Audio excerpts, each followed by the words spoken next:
If you just understood the principles of success, you could be successful. It don't matter what. Anybody can be successful. You just got to adhere to a few things. And what you got to adhere to is not hard. The hard part is believing that it's applicable to you. But everybody is designed to be successful. You just got to get out your way sometime. The difference between successful people and non-successful people is just what goes on in here. That's the difference. It's not that successful people are smarter than you or anything. And I'm not saying none of you aren't successful. I'm just using it as an example. I'm just talking in generalities. Look, just have to change the way you think. The Bible says a man is as he thinketh. So if you think poor, I have news for you. You can be nothing but poor. If you think negative thoughts, you'll be nothing but negative. But whatever comes out of here, whatever you project out of here comes back. That's how it works. Don't you think for one moment that it works any other way. Give you an example. You go home and you got a remote control. You pick up your remote control when you go home and you press the on button and you point it at your TV. What do you expect to happen? You expect TV to come on. That TV come on all the time, don't it? If HBO is channel 420 and you press 420 and you hit select, what do you expect your TV to do? You expect HBO to come on. And guess what? Without really thinking about it, you know that's the channel. You press select. HBO comes on your TV. Your remote control was designed the way your mind works. Your mind was designed in the image of God. God said, let there be light. He didn't just light it up. He pretty powerful dude. He could have just lit it up, but he was teaching us a lesson. He said, let there be light. Then it was light.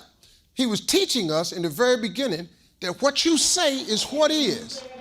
So now, if they created this remote off your mind, everything you project from here is what you're going to get back. It's the law of attraction. It don't matter if you believe it or not. It's just the way it is. I'm sorry. It don't matter if you adhere to it. I don't believe in that. It don't matter. It's just the way it is. You have people all the time, ain't no God. Because you say that, you think I'm finna go with that ignorant mess you just said. It ain't no God. No, dog. Just because you said it wasn't no God, don't make that true. You got a bunch of people that got together talking about there ain't no God. Quit listening to them. It is a God. It really does work. If you're a woman and you say all men are dogs, guess what? You finna meet all of them. You finna meet all of them. You're going to prove yourself to be right. If you say, man, I really feel great today, guess what? That's how you feel. You can wake up on the wrong side of the bed and change it by just changing what you say. I hate when I hear people say, I'm not a morning person. I hate that, man. I'm not a morning person. Wait a minute. The goal is to wake up. What are you talking about? It's going to be morning tomorrow. Don't be in. Why would you shoot down the blessing? The blessing is to wake up. Now you wake up and say, I'm not a morning person. How stupid is this? You got to change. You change your attitude, you change your altitude. It's your mental capacity that gets you. We are all where we thought ourselves to be. I just been talking to God for a long time about this. There's an old saying that I heard, that there's two kinds of people born in the hospital every day.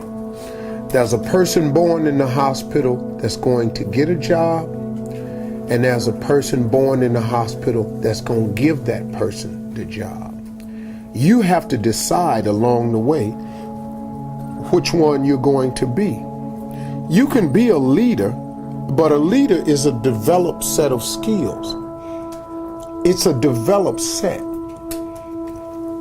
But see, here's what stops the average person from being a leader, is the fear of the consequences of leading.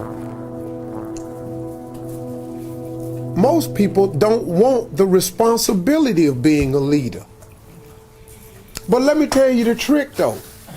The responsibility and ramifications and consequences of being a follower is more dire and more severe. Because now, as a follower, you just got to go along with whatever. You know how many adjustments you got to make when you're a follower? But the man come in and decide I'm having layoffs, and he hand you a slip and it's Christmas. What? That wasn't in your plans, but you decided you didn't want to be a leader, you want to be a follower. Now guess what? You got to deal with that. If I'm a leader and I own a company and the company start losing money, you think I'm fitting not have my life?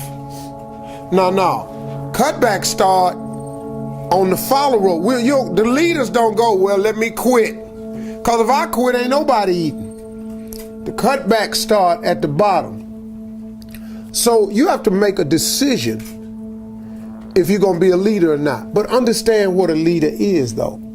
Sometimes you just really want to be the leader of your own life. See, you don't have to lead a world leader. I have no aspirations of being Martin Luther King. I have no aspirations of being Gandhi. None whatsoever. I had really no aspirations of being the leader that I've become today. That I got young men listening to me that I wasn't even really counting on. I got dudes emailing me, man, running up to me, man, at Essence. This brother ran up to me and Terrence was stopping him from talking to me. And the big brother, about 300-some pounds, sweating, had a chef coat on, had a thermometer pen, sweating all over the place. He had seen me come off stage, saw me go through the back. He ran all the way around to meet me. And Terrence, stand down, soldier. Well, this big dude right here ain't with that. He said, hey, little man, come on now. Ain't nobody got time for all this here. I'm trying to holler at this man right here, because you don't know what I've been through. Stand down, soldier. Little man, before this turned into something else, I got to see him today. His whole thing was he was a prison inmate down in New Orleans, had been listening to me on the radio since 2005. Did his 5 years, got out the joint, started studying in prison food prep, because he said, man, you told me one morning you ain't gotta sit there and do nothing. You can better yourself from behind the wall and make one plan on not to come back. He said, you changed my whole life. He said, I come to tell you, man, I'm the chef right now at the Hilton. But the big dude was just crying.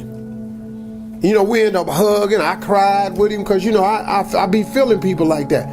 I have no idea, nor did I have an aspiration to be an inspirational person to them. But I have always asked God in my own way to make me a relevant person. You know, I don't want to be a cat that when I die, ain't nobody tripping. Church empty. Ain't nothing right here, because, you know, it's two things, you know, when a person dies, on their tombstone, there's a birth date, there's a dash, and then there's a date of your demise. And let me tell you something. When you die, they're not going to talk about your birthday. They're not going to talk about the day you died. The biggest conversation will be about that dash, that little dash. That's the life you lived in the middle of that date of birth and the date of demise. That dash will determine who you are.